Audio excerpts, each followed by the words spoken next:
record. All right, it says it's recording. Okay.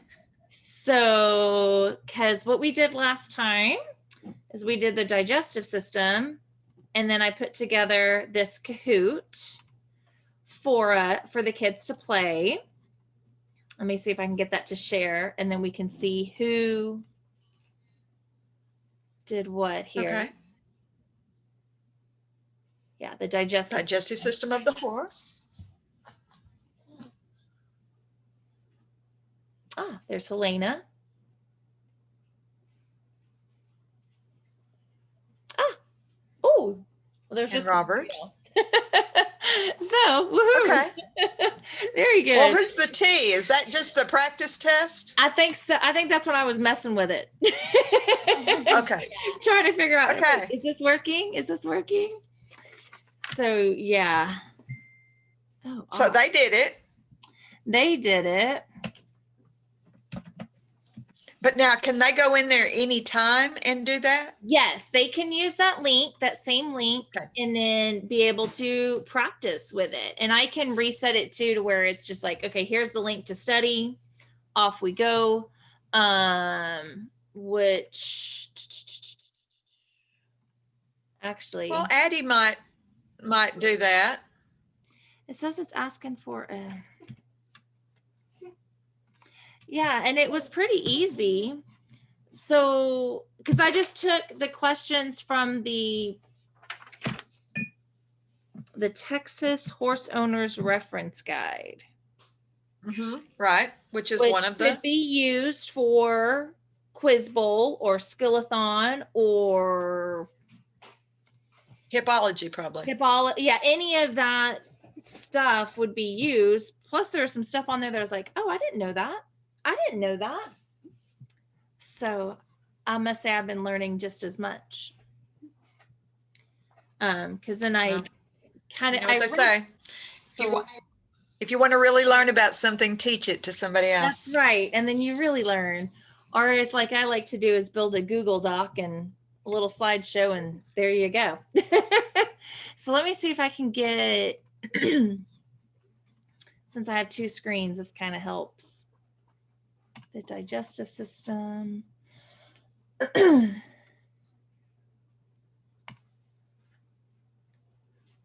let me get the link, because this is just, anybody can just play this as they want it.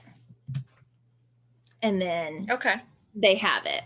So then I'm making, yeah. Okay. And now will that show just right on our club page? Or how will that work? It should be on there, yes. Okay.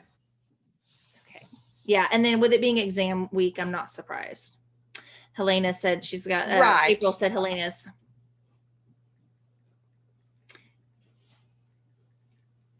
Working on school stuff? Yeah, getting ready for homework and exams. So. Well. Yeah, that'll help out. Well, but I guess. But I did pull up the feeding management. But if they can come back to this anytime. That's right, they can come back. So I did create a little Google slide for the feeding management of horses. So I can read through it and then we can see what they tell us. Because I'm sure some of it would be like, oh, wait, it's this or it's that. Does that show up on there? I wish I could see what. Yes, objectives. Okay, good. Yes. Like I wish it doesn't show you. Okay, it probably does. It just shows my like regular video and your video, but I don't get to see like. It tells me that it's sharing it. Well, it is. It says objectives at the top. Good. Yeah, so it's all just looking at the feed rations, how to feed by class and condition, the body weight and condition scores, feeding the roughages and the concentrations, and then some of the eating behaviors. Which I did not know any. And oh, well, there are some. Yeah, so there's a few of them on here, which I found. But it talked about the class. The 1, 2, 3 mature idle, 4 classes, the mature idle, the producing, working, brooding, and then young or growing horses. looking at the condition and scoring them with their fat coverage, and then how to calculate body weight. Right. Which it would be nice if we had how to calculate body weight was a question that they had to deal with several years back in Skillathon. They asked them to calculate the body weight of a horse that they had right there in front of them with the tape measure. They gave them a tape measure and paper and pencil. And then by doing that, then they were supposed to estimate the amount of feed that horse would need. Which is what we do on this one. Right. But then my question is, do they get a calculator? No, they do not. They did not. not for that. Oh, that could be tricky. I think they just, I believe that what they asked them to figure once they had gotten the estimate of the horse's body weight was to calculate how many pounds of roughage, I believe it was, which is that's not near as easy or hard to figure. Yeah. It's just a percent of their body weight. A percentage, yeah. Which is I kind of put in a little example to try. But yeah, so cool. Okay, so then the next point, they talked about the practical feeding plans for them, that you can use the same kind of roughage and then 2 to 4 different concentrates, or have a one well-balanced concentrate and then either 1 or 2 type, like the grass hay or the legume hay, which I'm not quite sure what that is. What legumes are? Are they just talking like really soybeans or whatnot? No, it's mainly the most common is alfalfa. But there are other legume hays and even peanut. Yes, some of the nuts. But there's other things like lespedeza and some different things like that are legume hays. Oh, okay. Alfalfa is the most commonly fed to horses, though. Okay. Well, I was taking that just for a second. I was thinking that of like, oh, we feed them beans? What? I wasn't. Well, now all the hay is from a legume. It is potentially producing a legume. But it is the hay that is also produced at a certain, that they don't let it go to the stage where there's an actual bean there. Gotcha. That makes sense. Okay. I did not know that. Hang on just 1 second. I'm going to step out for just 1 second. Okay.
So that's good to know. So that would be any of your nut hays, like the alfalfa.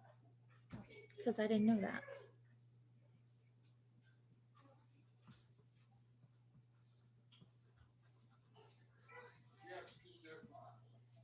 Pretty cool.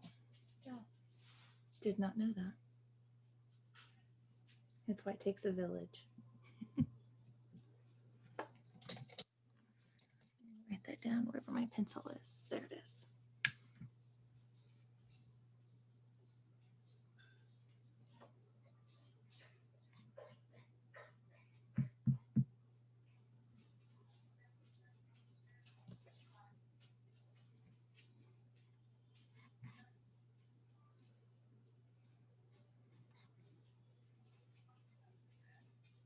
Can you see this? Yeah. Okay. You can look at the screen. Okay. Sorry. That's okay. Yeah, I was like, oh, I didn't know that. So there's the body weight using the formula, especially if you can't use a scale, because I can't imagine that's easy to come by.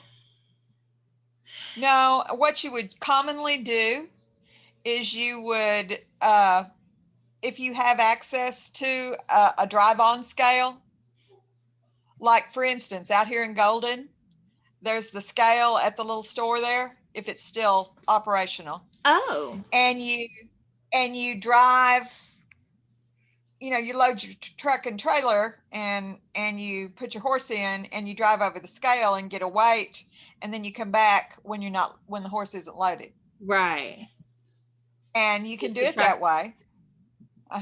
Yeah, because getting a horse to walk up on a scale is not going to happen. Yeah. Same way I would do my dogs, just hold them. Yeah. And all right. So here's where we do this. Yeah, exactly. Heart growth by body length. Yeah. So just as a practice,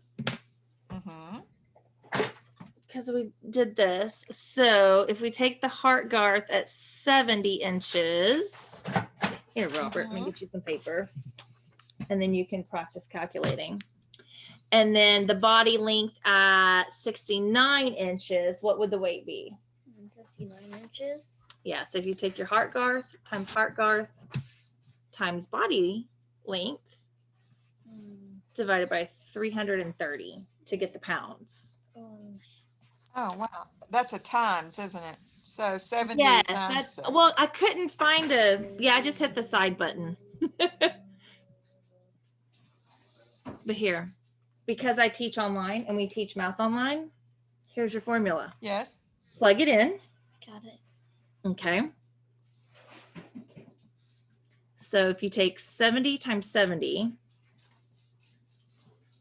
times 69. And that would be. Oh, sorry, kiddo. Yes, I have lost my ability and require a calculator. Like what?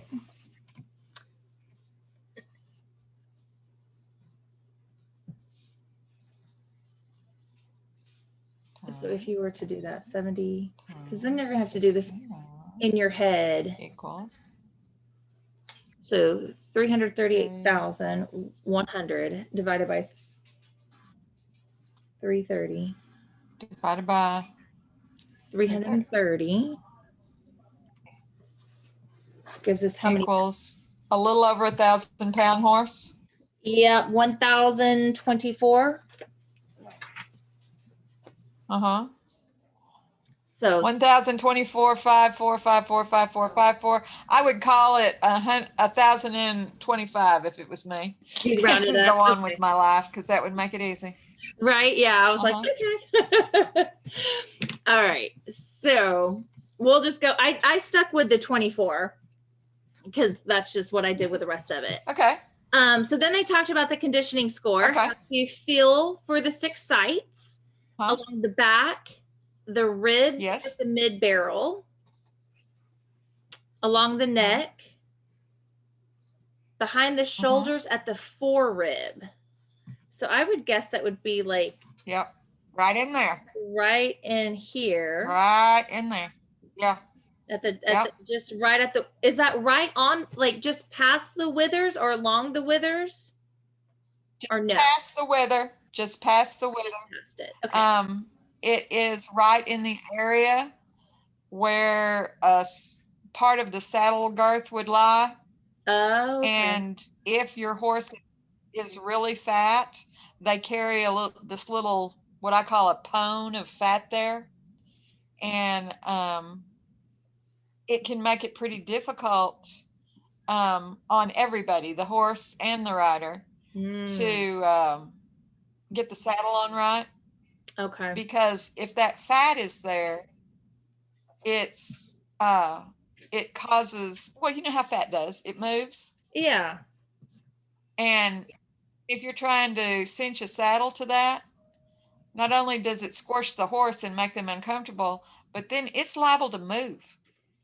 And it's just not good. Yeah. They're that kind of fat.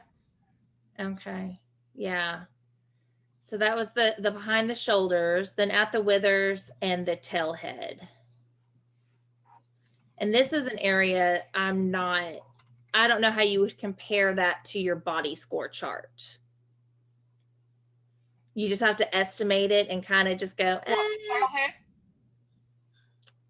Well, how you would look at those 6 areas and then plug it all into this. Because that to me feels very subjective and a lot of room for error. It is. Yes.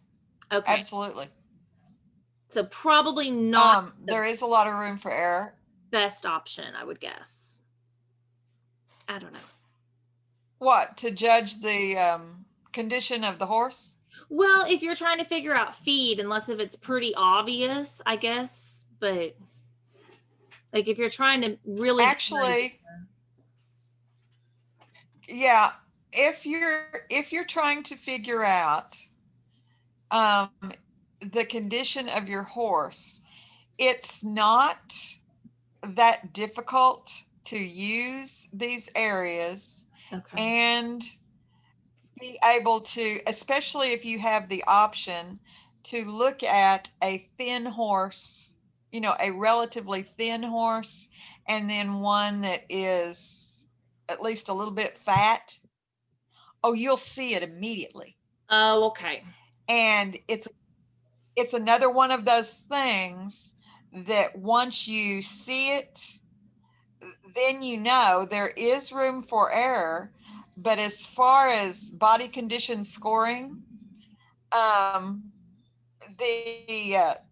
think I've told you, the man that came up with this was at Tarleton University as a professor there for several years, Dr. Henneke.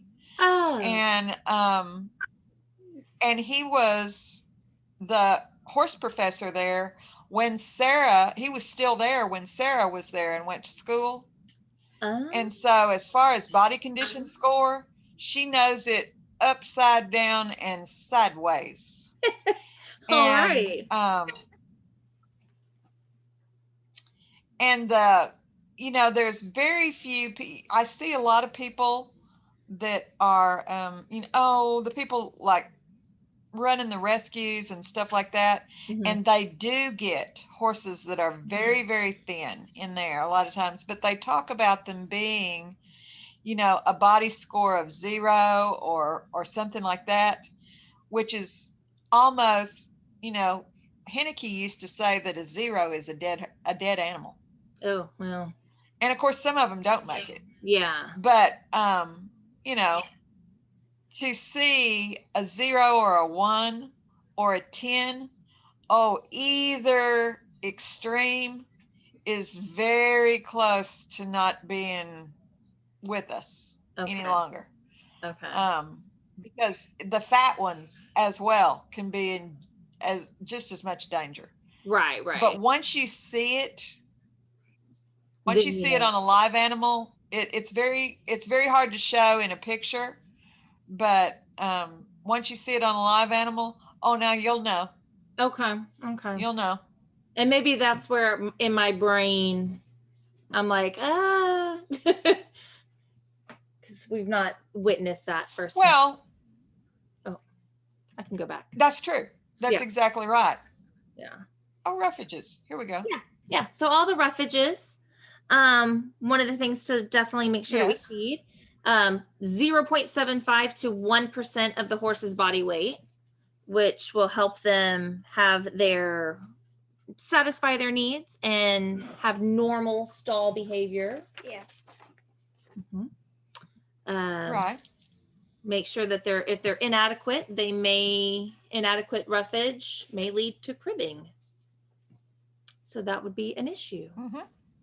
And then it did talk about or any other kind of stop vices. Yeah. Yes, which I actually kind of plugged in at the end because I was like, wait, we talked about one, but not any of the other ones. but they talked about maintaining the hay quality by protecting it from moisture. Oh, I have a typo in there. Sorry. That's all right. That's okay. Protect it. I can't actually see it because use the well-designed mangers to keep the dirt and water and nasty all out. And so if we take our 1,000-pound horse, our 1,024, 1,025 horse, times 1%, how much would that be? So if you have your 1024 and you're going to move it 1%, which you can multiply it by 10, or you can go, that makes you a 1. Or not 10, 100, excuse me. Because you're going to make it a whole number. So then that gives you how much pounds of. Because that's the easiest thing to do. Yeah. Just move that decimal over 2 spots, which would give you. What is that? So if you take your 1024, move your decimal.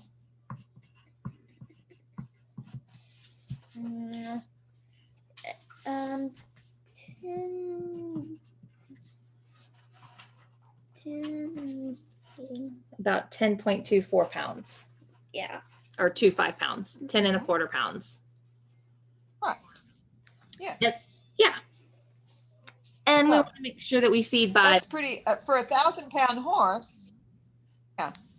That's pretty easy to figure. Yeah. Just move that decimal over and off you go. Yeah. Yeah. So, yeah. And make sure that we feed by weight, not volume.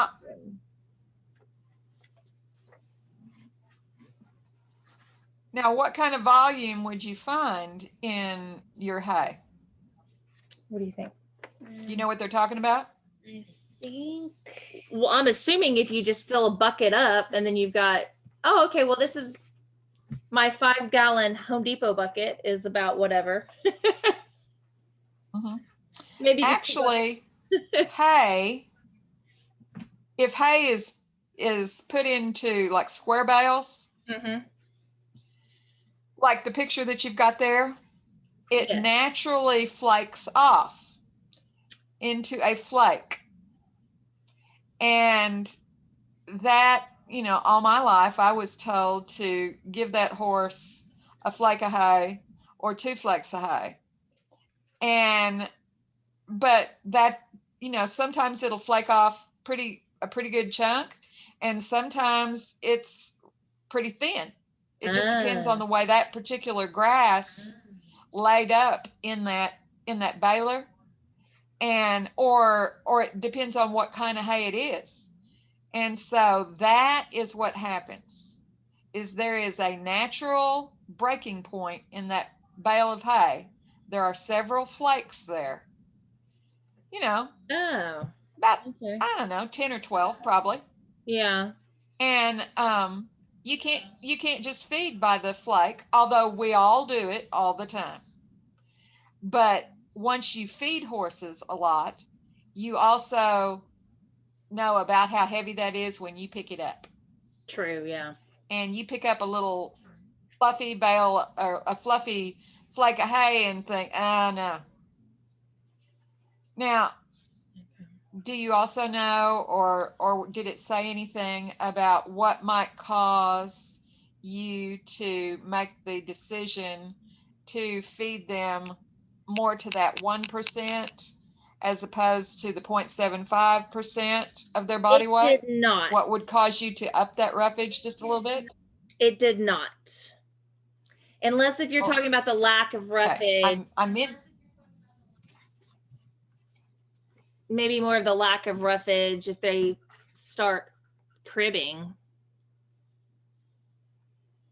Well, what I was thinking is that, yes, if they have a total lack of roughage in their environment, like there's no little grass for them to nibble on or anything like that, then like now, because we've had hard freezes, even places that have still pretty fair amount of grass out there, it's been frozen. Yeah. And it's strictly for chewing. There's not a great deal of nutritional value, but it's still out there for just picking around and chewing on. It does have value for that. Okay. No, what I was thinking of was more our weather. When it gets cold like this, like it's going to be, horses require more roughage because that's how they create body heat.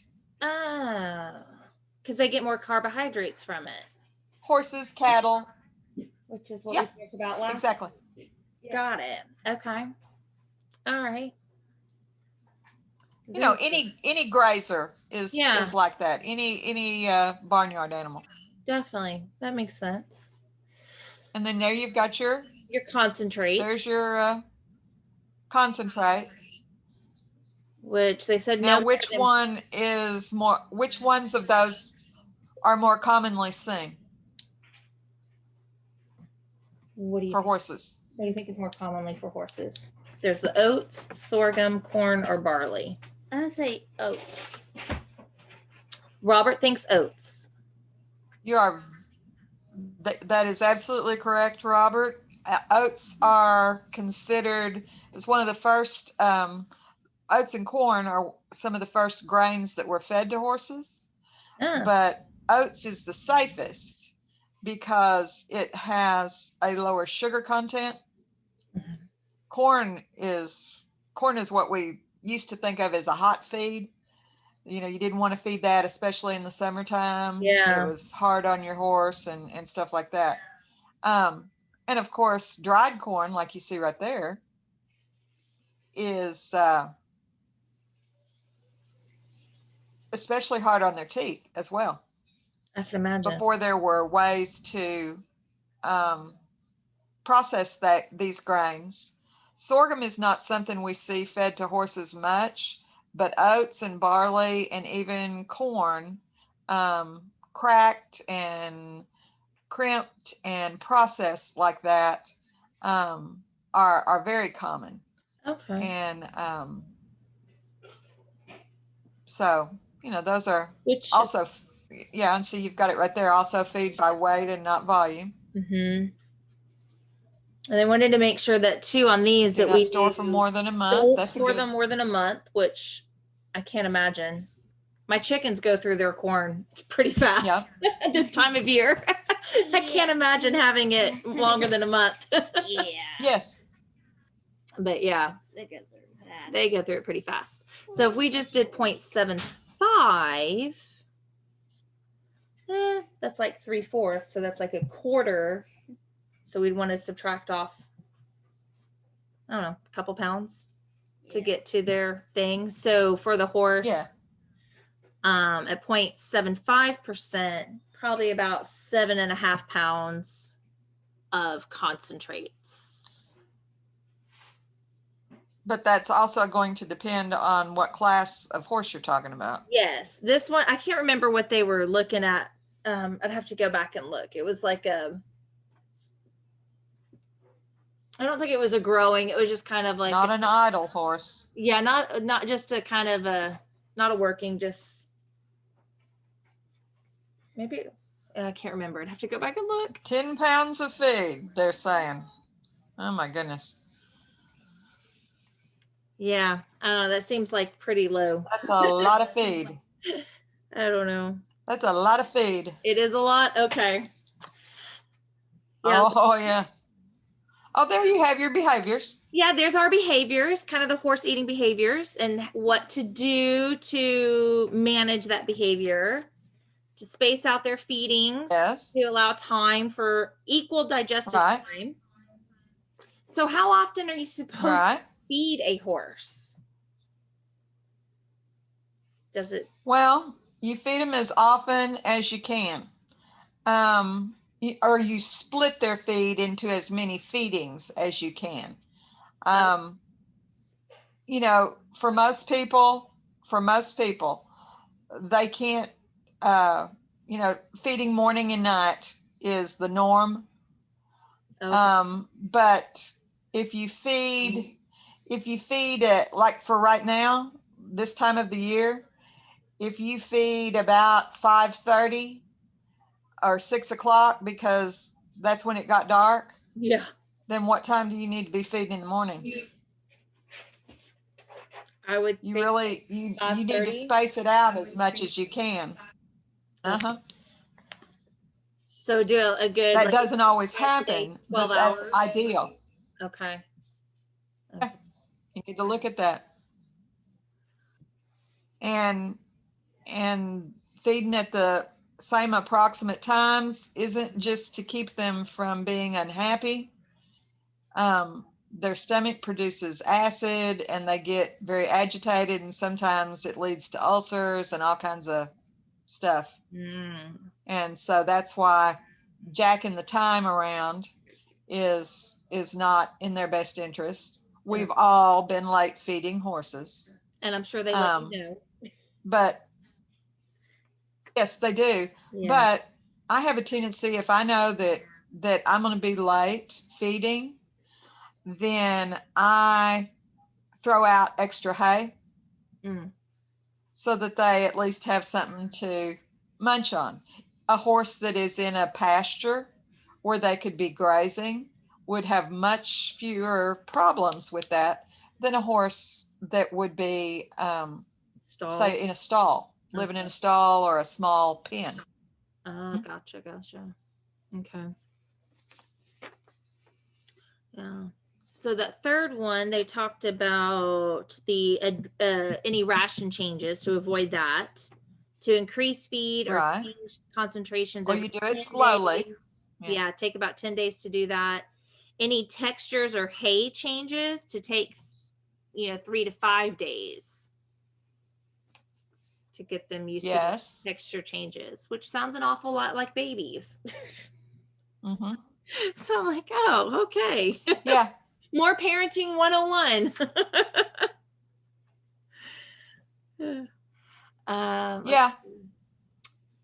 Yeah. They said to check for feed refusals, which may indicate being overfed or the feed or the hay has gone bad. Perhaps the water supply is inadequate. Right. Or the horse is sick or is having some dental issues. Yes, yep. Probably. Water's the first thing to check there. And then the other stuff, yeah.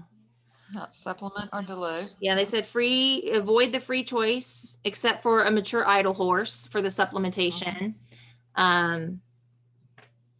Don't supplement or dilute the balanced rations, since that can cause other problems. Right. Provide salt for all. Then they're no longer balanced. Yeah, exactly. You don't want to water down any of it. When I say water down. Right. Yeah, cut it. It's the same concept. Concept. Yeah. All right. So then the salt, clean fresh water, and then the feed-related behavior problems, which takes us to our next slide. The cribbing. What is cribbing? Do you remember? Cribbing is when a horse starts to tug on the wood of the stall. The wood of the stall? Yeah. Or something else. Yeah. Or fence or anything. Or the fence or yeah. And then what do they when they do that, when they set their teeth on there, then what happens? They start to pull on it. You know? They're pulling on what? They do. The fence. All right. Yeah. Yeah. But then what do they do? Gulping air. I don't know if you can hear it. Yes. Okay. I'll move that a little bit closer. Yes. Gulping air. No, I can hear him. Okay, good. I was exactly like, I need to move the microphone closer.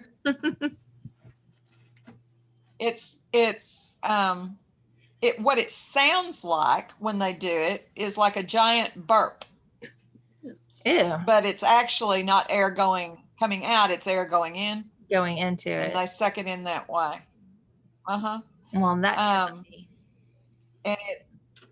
And once they start doing it, they're not going to stop. It's endorphins are released when they crib, and it makes them feel better. And once a cribber, always a cribber. Oh, wow. So even if you're giving them more of that roughage that may, or to kind of help with boredom or anything, that doesn't really seem to help? It won't make them stop. Oh, it will always help, but it will not make them stop. There's surgeries that work on some horses, and then what commonly happens with a horse that's a cribber is then they have to wear what's called a crib collar for the rest of their life, and that's just a collar that goes around their neck, and it's not particularly tight when their head is down. It's when they elevate their head and flex that neck to suck the air down, it tightens up right around their throat latch and doesn't allow them to do it. Ah. And it's loose the rest of the time. Interesting. So now you see how this picture shows really well about the horse's teeth right there? Yeah. Ultimately, what happens to a cribber is that they will wear their teeth off. Oh. That would, yikes. That would not be good. And they won't eat. And then they won't eat. And then it just creates a vicious cycle. Yeah. So some of the other things that were in the cribbing text was the agnostic or aggressive behavior with other horses. If they start fighting, which is what we have to do with the dogs, separate the dogs, separate the horses. Our dogs was a lot. I have one dog. I think that's supposed to be antagonistic, isn't it? Well, that's the way it spelled it. So that's why I was like, wait, what? Yeah, I think someone else had a typo. Yeah, so I was like, what? I kept looking at it, and I'm like, okay. It's antagonistic. Okay, that agnostic doesn't enter in here. Yeah. Yes, thank you. I was like, wait a second, what? Yeah. The bolting feed just went away. What went away? The picture just went away. Oh no! What? Wait a minute. What's this? Wait a minute. Hang on. Okay. Are you no? No, it's. I was gonna move the. Well, I hear you. But the picture went away. Okay, what if I stop share? Yeah. I was going to share. I was gonna. Okay. And let me try it again. Oh, well, now it's thinking. Something is thinking here. Okay. Stop. Well, that's weird. Because it's acting like it's working. Well, now it's opening. Oh, wait a minute. It says, hi there, I'm Bolt, the Zoom virtual assistant. I operate best when asked short, direct questions. Okay. How can I help? I know what that is. Okay. Shall I just X out of that? I guess. I'm not. Yeah. I don't know what that is. I don't know how I got. Oh, it was that little thing down there at the bottom. That little bubble. Like, oh, okay. I touched it thinking, okay, are we in there? And then it pulled up something else. Hang on 1 second. Up, I found you again. Yay. Okay, come back here. There it is. All right. Now then. Okay. So then you see the bolting feeding? Bolting? Yes. And they're feeding them in the little cups. In the little cups. Yes. I think very shallow troughs. Yes. So that it spreads out over a large area. Mm-hmm. To slow them down. It's probably easier to measure their feet too, I would think. But I don't know. And then the pecking order aggressiveness that may happen. Yeah. If you have to separate them out and figure out where they're supposed to be. Yeah. Yeah. So then that takes us to the end. And then we have another little challenge, which I can copy that real quick. Okay. that will stay open until Sunday, 12:20 at midnight. Okay. And then anybody Okay. can play it. So yay. Okay. Yeah. Yay. Yeah. So that's the first Awesome. half. So then we can take a break and then come back for horse judging. Okay. That I found Okay. some reining pattern, Western riding, and some geldings that I found. If we can get through all those, I don't know. Okay. So, because this one will time us out. Okay. All right. So this is going to turn off, right? Yes. And then or we leave or whatever. Yeah. And then we can jump on the second one. Okay. That will be this. Well, I'm going to go check on what's happening in my kitchen because there's a lot of really good smells coming from in there. Oh. But I want to make sure that it doesn't go past the point of no return. Right. Yes. Also. Yeah. Well, we can take a quick little break and then So I'll do that. I don't know. I said 7 because I figured that may give us enough time. So yeah, we can do that. So and it's all the same information, all this It'll be a different link. Okay. But I'll post it back into that group and then we can do the same type of thing. So yeah. Okay. Yay. Very good. Awesome. Yeah. You're awesome. No, you're all right. So I'm gonna